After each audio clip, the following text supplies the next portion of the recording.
All right, guys, so we got Jeff Kim with us. I am super excited, man. This guy has been busy for years. Jeff's been with me since prior to Realty ONE Group. Yes. So we're talking either 2010, I want to say. Yes. So when it was BMC Yeah. Real Estate, and eventually we went into the Realty ONE Group family in 2013 officially. And Jeff, you never batted an eye. You stuck with me, and I'm really proud. I'm happy about that, man. But what led you to just be like, okay, we met, we clicked right away. Yep. So Yeah. To be quite honest with you, Right. it was just how open you were and how I can literally give you a call at any time and Right. you'll pick. If it's a text, I get it. It may take a couple minutes, but you literally were on it and you would call me back at any time. I mean, I've had transactions where and some were not that great. as expected. As expected, of course. Right? And I'm left scratching my head, and honestly, sometimes I just need like that counseling, Right. that person Brainstorming. exactly to talk to, and you're the guy. So Okay. you're always there for me. So hey, if we're gonna move on, we moved on. Well, and I went with you. I appreciate that, man. Yeah. That's makes me feel much better. But it's folks like you that I've been benefiting from in more ways than one. There's that financial component, of course, and you've been but you have the best manners, man. You're always helpful. You're always looking out for your clients, and that is something that keeps me at peace, knowing that we have agents like yourself. And I wish I could clone you, honestly, because so tell our audience, tell us about about yourself, where you were born, where you were raised. Yeah. Some good facts here, so we Yeah. can So I get was to know you. born and raised in San Francisco. I grew up in San Francisco in the Peninsula. Went to college at SF State, Right. stayed local, and then actually was an attorney for Yes. about 3 years. Yeah. And transitioned into what my parents, who are very Asian, Right. you're not going to become a cop. Mom, I'm thinking about becoming a cop. Right. And she's like, no. But I did that, and it's the best job, best field to go into. And while I was working as a police officer, we bought our first house. Right. And so I was thinking, hey, this agent's making a lot of money off of me. Maybe I could do that. Maybe I could do Yeah, that. exactly. So It looks easy. yeah, exactly. Right? It looks easy. Little did I know. Right. So yeah, I basically got my took the test, got my license, and it was more of a just, hey, let's see what happens. Right. And and that was back when I started, was back in the 08-09 crash. Crisis, So right. yeah, I mean it It was ugly. very ugly. Yeah. Very ugly. Foreclosures, short sales, and Right. literally you're thrown into the mix, and that's what you have to deal with. So it was a tough time. Very tough time. Got through it. In fact, the first sale I did with a different brokerage when I first started was for a $35,000 condo. Really? Yeah. I think- 35,000. Yeah, I think. Do you remember where? Yeah, you mean the City. condo? Oh Yeah. yeah, it was in Antioch. In Antioch? Yeah, Oh my yeah. gosh. And I think my commission on that was like enough for 2 Starbucks coffees. So That I was it. so I was thrilled. But yeah, then it just kind of kept going and going. And because I'm in law enforcement, I've got great clientele. They're awesome, clients, great to work with. Right. A lot of them are very reserved about their private life, Sure. obviously speaking. Have So, to be. Yeah, have to be. Understandably. Absolutely. So I cut, basically I keep things confidential with them. Right. But yeah, they basically built my business, and I thank them for that. Right. And it's a two-way street. I give them every effort and every answer to questions they may have. If I don't have the answer, then Right. I'll find out for them. Right. And that's what is that's what's kept me going. So guys, so now Jeff, you're retired, correct? Now, Yes. recently, Mhm. and you served in multiple cities. Most recently in San Ramon. Yes. Right. And I mean, I think when you're in a profession that you are, the stress, the nuances. I mean, the public beratement at times, right, is very, very tough. And I think it's changed. And I'm one of those things that, hey, there's there's good people, there's bad people, there's good cops, there's bad cops, you know, and we never want to brush anybody with a broad stroke of that, hey, every cop is bad, or every person is bad, or every minority is bad. It just doesn't work like that, right? Absolutely. And we shouldn't, and for me, it's just like, you know, I'm supportive of you. I definitely appreciate everything you've done, and you have that ability to listen, a very keen listening ability that I noticed about you right from the beginning, which is great. I mean, it served you well, and I think your mom was right as far as well. Being a lawyer, okay, fine. I mean, I didn't She was think, happy about yeah, that. she was happy about it. I mean, I get it from that perspective, but it gave you a different lens, Yeah. a different perspective, and to approach these transactions, because sometimes the agents will just run into the fire, right? Yeah. And they don't think, because they might be looking at this Right. versus really assessing the situation. So I appreciate the cautious approach, but at the same time, you don't throw caution to the wind, but you don't let caution paralyze you either. Right. Right? And analysis leads to paralysis. That's a, you know, but you've never been like that and never done that. And I think all your clients that have been in law enforcement, I think they appreciate you because you understand that channel, Right. that frequency, Right. and you're able to couple it and with a, you know, on this side. So Absolutely. Yeah, that's the most critical thing, is being able to just kind of, you know, speak their language, understand where they're coming from, and, you know, just be there for them, you know? Right. So, yeah, definitely. yeah. And what have you been seeing, just for us, for our statistical data, what have you been seeing, or a lot of your fellow, you know, you're a former officer, but you know, those that are in the force, are they leaving California? What are they doing? So, can you share any info on that? Yeah, I can, and again, I don't want to turn this political, but at the Sure. same time, just, you know, what I've seen personally. Yeah, please. I'm gonna reflect on that. But Yeah, please. yeah, it's very interesting. A lot of my clients who first initially purchased with me, sorry. No problem. This is a faux pas right here. We'll cut this out. Yeah. Don't worry. No, I mean, look at it, because it might be the family. Yeah, that's fine. Go ahead. Sure. It's okay. Yeah, we'll edit. You know. Okay. Yeah, it's just If it's marbly, you gotta take the call. no, it's a spammer. So Spammer. Well, we got interrupted for a spammer, guys. Great. Turn this off. Thank you. No Sorry. worries. So yeah. So are they? You're Yeah, seeing? they're leaving. They're Yeah. leaving. So Okay. they're leaving, and a lot of them are just kind of disenchanted with the whole, you know, law enforcement in general. Right. It gets to them. They're people, Right. and in the heart of this whole thing, you know, they're wearing a uniform and they're wearing a badge, but at the end of the day, it all comes off. They get in their car, they go home to their family, and Right. they live a normal life. Sure. So when, you know, there's so much in the media and there's so much, you know, berating going on, you know, it, on top of the stress and the things we have to deal with on a call, Right. you know, a lot of them are, I wouldn't say they're getting fed up, but it's gotten to the point where it's like, it's just not worth it anymore. Mm. So yes, in fact, the past couple of years, I've probably had a dozen listings just based off people or law enforcement that are leaving the state for places just like you hear in the media, Right. you know, to other states, That are more friendly. yeah, Florida, Texas, Idaho, you know, Tennessee, Arizona too? Arizona. Okay. Yes, absolutely. And you mentioned Tennessee, right? Yes. Yeah, so, I mean, I get it. I mean, the thing is, whether we're looking for, like, I have clients, or we have clients, agents that have clients, that they're investors, and they just don't feel California is friendly anymore, right? They avoid California, they avoid New York. Right.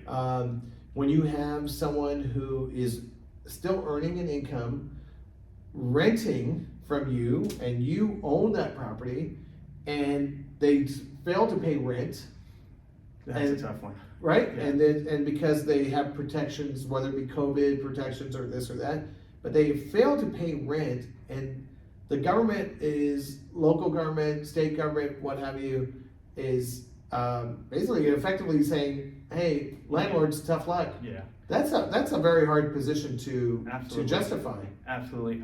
You know, I've been doing real estate for more than a dozen years, and Right.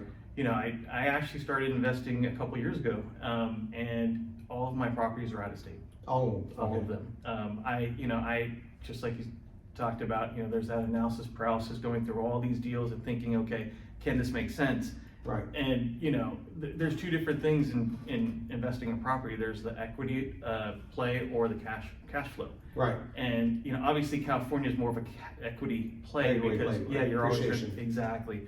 But in these other states, I mean, the cash flow is so much more immense, so much better, that it just doesn't make sense to invest in California. That's just my personal opinion. Obviously, there's investors all throughout California that are doing that, and, Sure. good for them. No, I mean, that's a really tough one because, some of the commercial plays are still good for investors. I like multifamily still from a California perspective, certain suburban markets, up and coming markets. You and I had talked about Bakersfield, Yes. right? Yes. And we have Freddie Ortega, he owns 3 offices there in Bakersfield. That's still a solid upside, I think, as some of these prices that were heating up, they're settling down, right? Right. But I think Bakersfield, there's still, Central Valley still has some really good, Modesto. Modesto, Yeah. Merced, Yep. right? Yeah. Livermore was a great opportunity. I mean, that's Not now anymore. not anymore. Yeah, it's played out. Yeah, But it's- as far as someone living there for their primary residence, Oh, yeah. yeah, school systems have improved, Yes, things like that. absolutely. San Ramon is still obviously a great buy. Anything in the Bay Area as a primary Yes. is a great buy. But I think there's still opportunities from multifamily.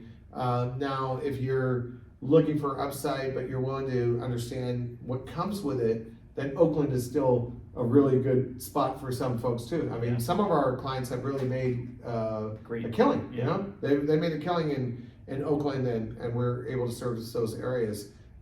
So talk about a little bit more on what do you expect to see in the next, crystal ball wise, what are you expecting to see? Oh, I think this is the hot topic that everyone is talking about right now. Sure. Obviously speaking, interest rates are up, Right.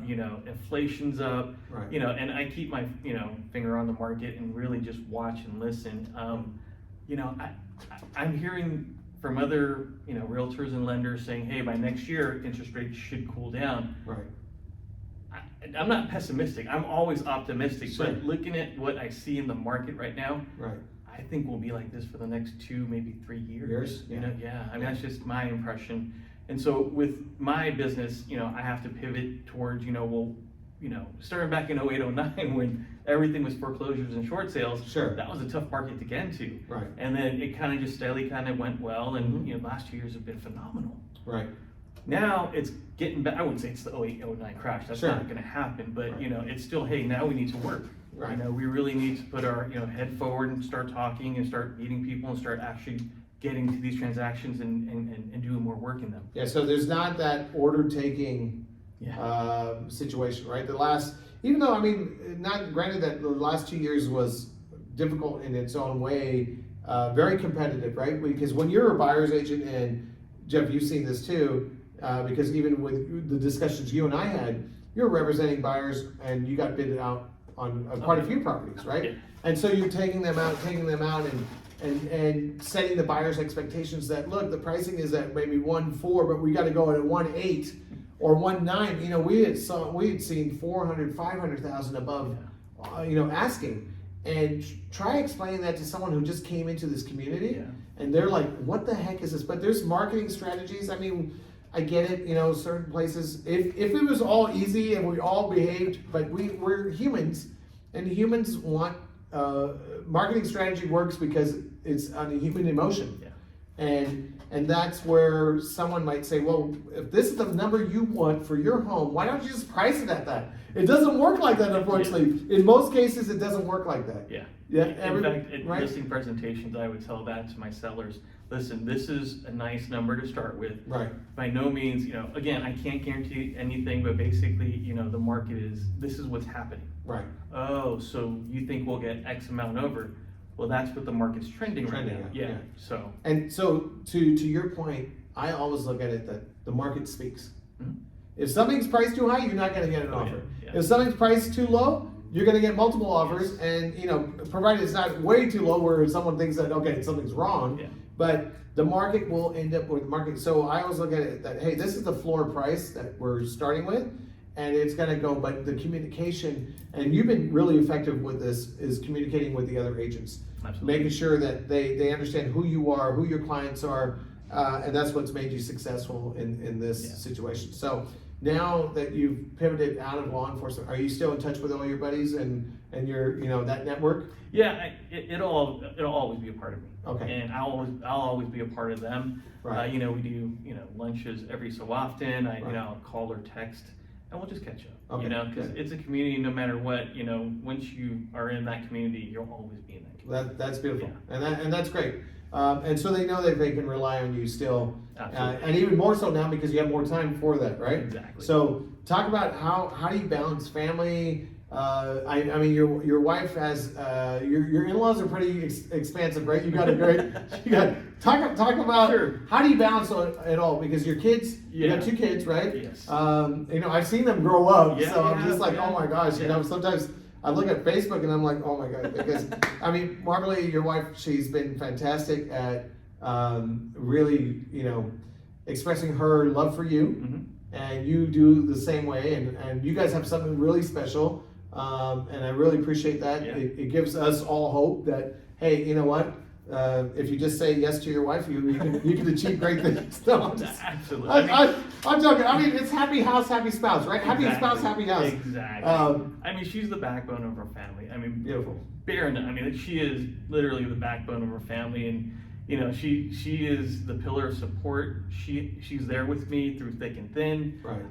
And yeah, I'm blessed Right. to have a wife like her. Our faith nice. in our marriage and our kids. Right. Both of them are now. Hannah's 13, thinking she's 21. Yes. And Jacob's just, he's having a blast playing sports. So, and we. Jacob is, how old is he now? He's 9. 9? Yeah. Wow.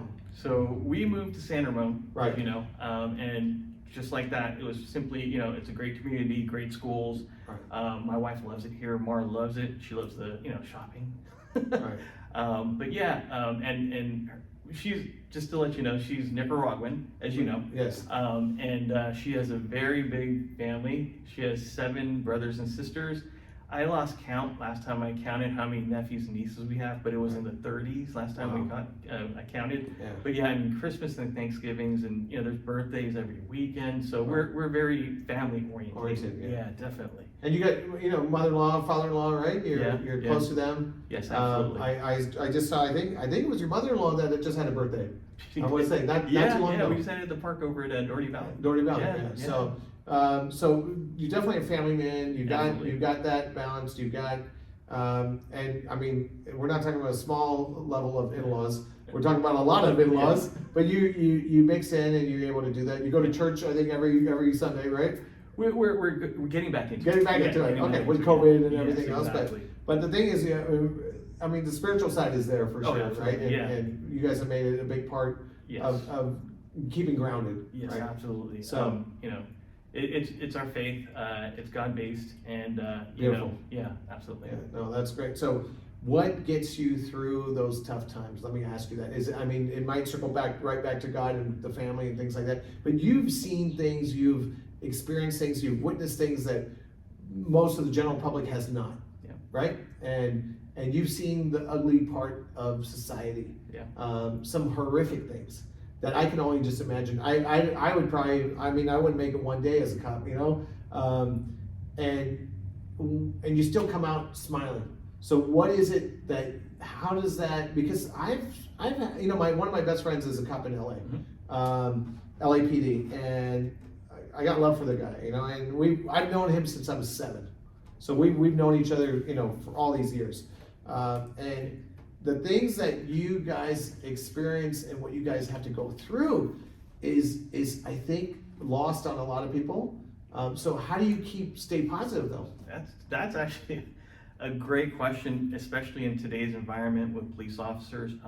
But just to take a step back, in the past, I kind of just held it in. I didn't really think about it as like a, PTSD type of thing. But it does wear on you. And I'll be honest with you, it gets to you, and the best thing to do is to talk.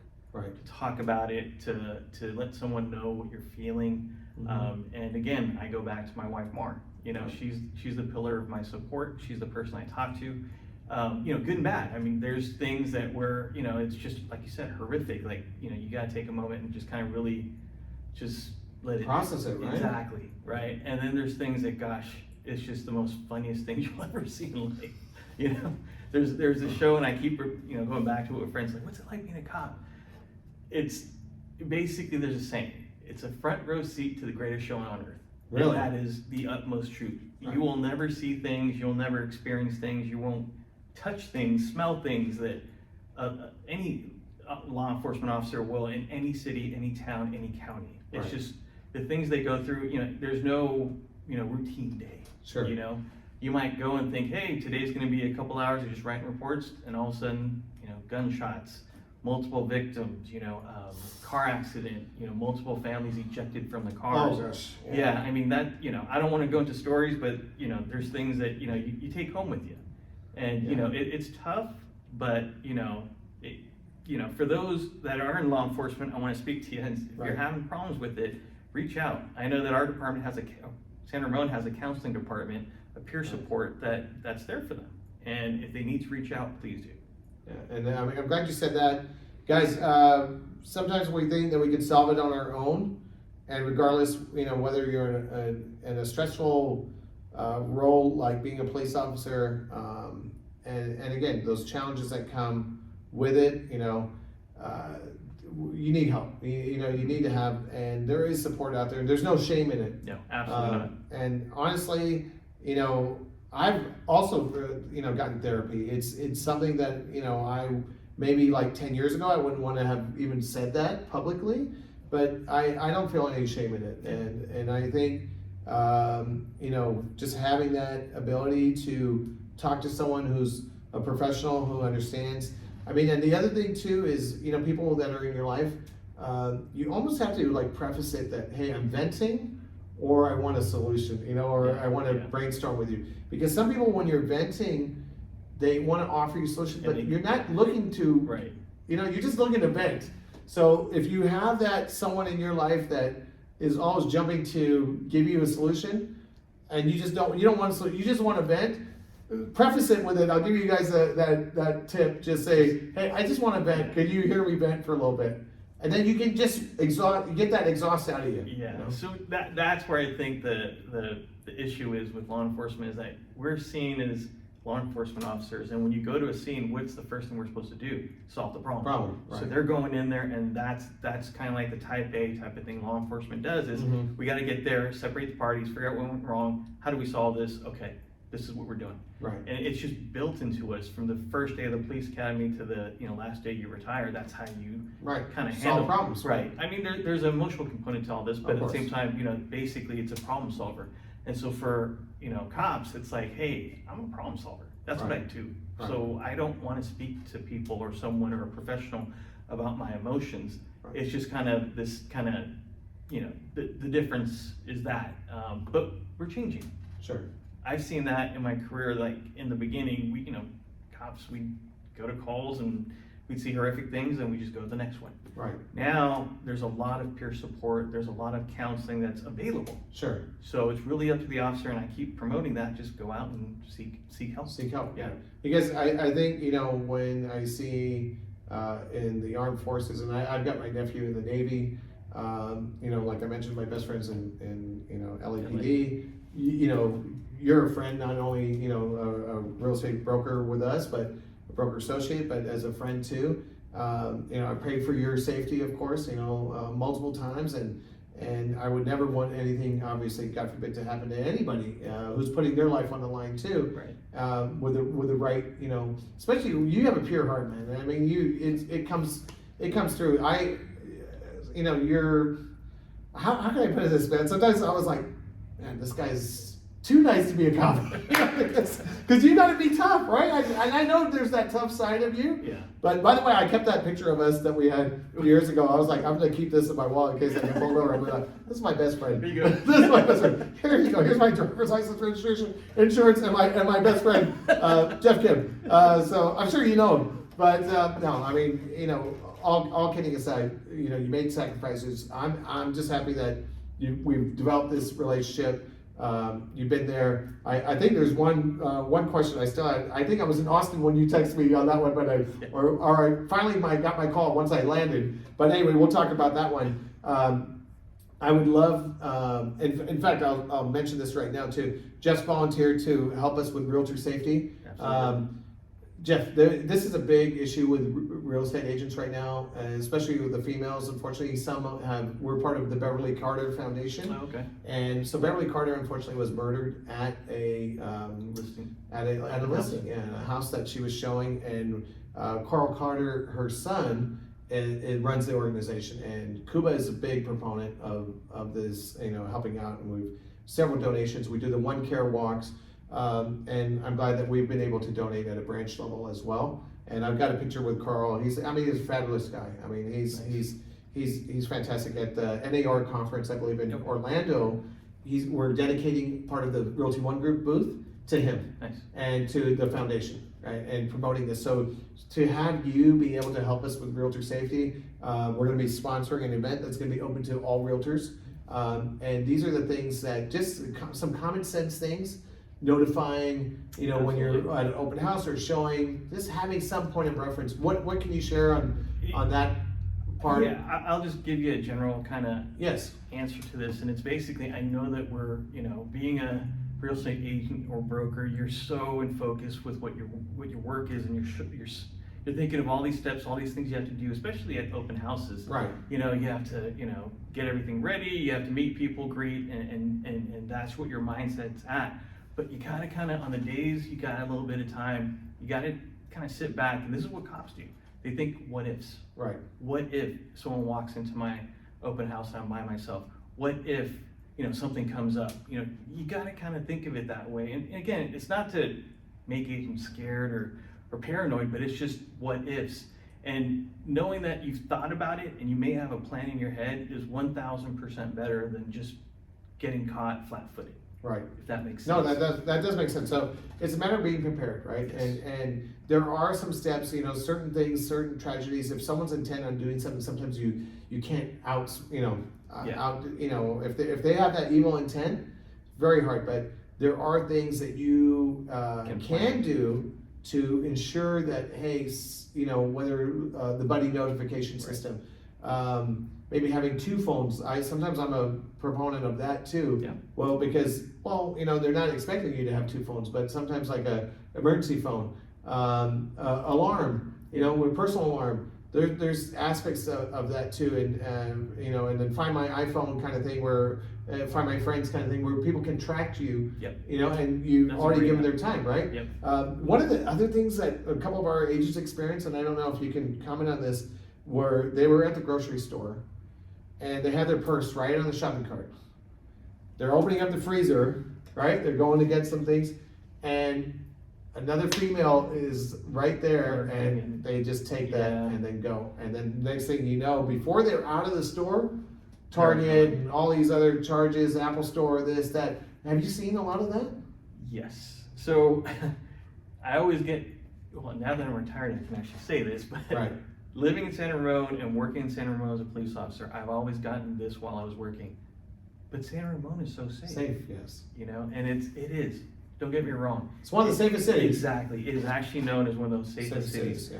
However, that doesn't mean that the crooks, the bad people, don't come to Santa Ramon to do what they do, which is steal, thieve, take things that are not theirs. Right. So you always got to kind of be ambivalent about it. The fact that, hey, my purse is there, I may want to keep a hand on it. I may want to put it on my shoulder. I know it can be a burn sometimes, and it's just easier to put it on the cart and go. Right. But yeah, it's just an opportunity thing.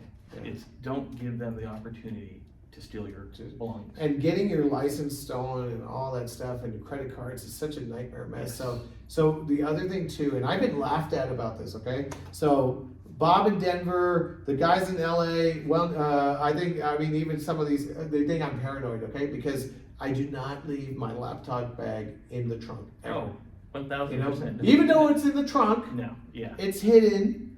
You will never Yeah. find my laptop bag because I'm not going to leave it. Exactly. I will take it into a restaurant. I will take it wherever it is, or I'm not bringing it. I'm just not going to, because they know that. So just to kind of give you the thought of what thieves are thinking, Yes. they're outsmarting certain people every day. So you realize that on your laptop you have a Bluetooth, you have Wi-Fi, Yes. right? So they're scanning through parking lots, Knowing. exactly that. They're scanning for, hey, there's a Wi-Fi hit, there's a Bluetooth hit, there's something in that trunk.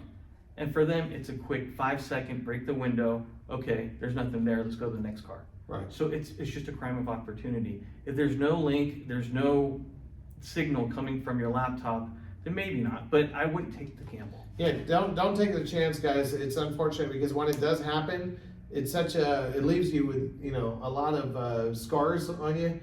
So just avoid it. So leave anything in the car that you don't mind losing. Yeah, that's And then one other thing, realtor safety. But we just had summer, right? And unfortunately, kids and pets being left in cars.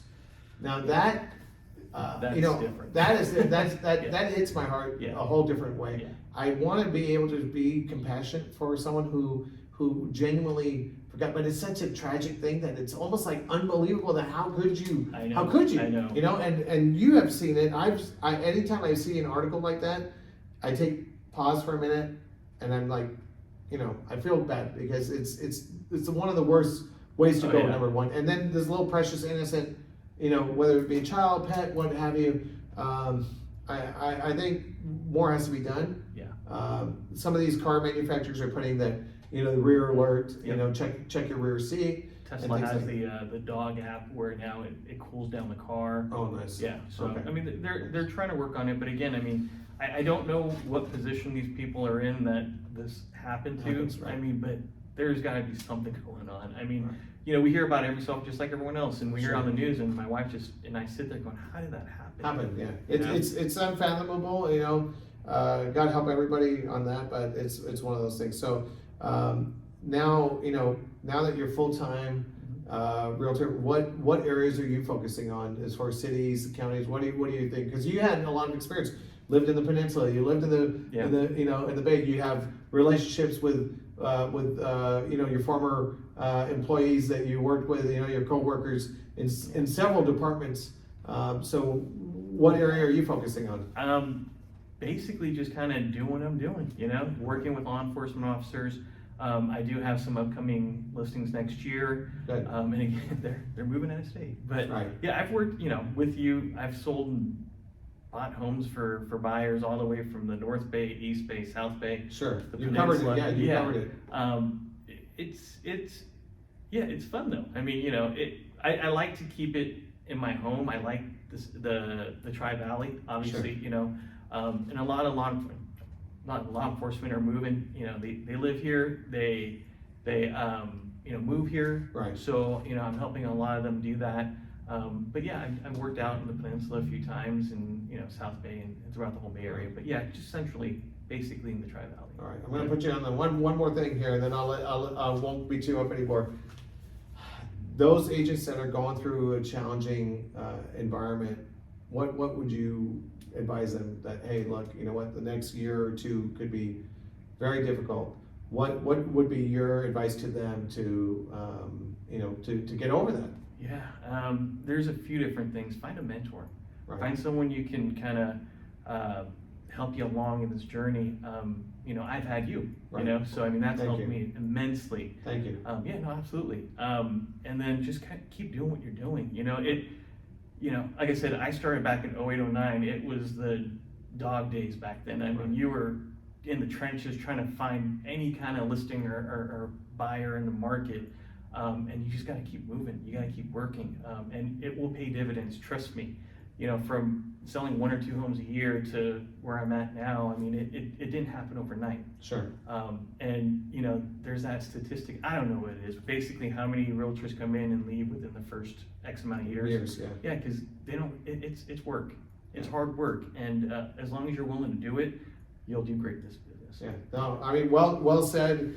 Guys, I think Jeff hit on so many important points, and that's the thing that we have to realize, that it's not all, glory and glam and glory and all. There's a lot of work behind the scenes. It doesn't look like it sometimes, especially, I think from the marketing aspects of it, that, home sold in 3 days or 5 days or things like that. Yeah, that does happen, but all the ones, the deals that happen, those don't get any real, press. Yeah.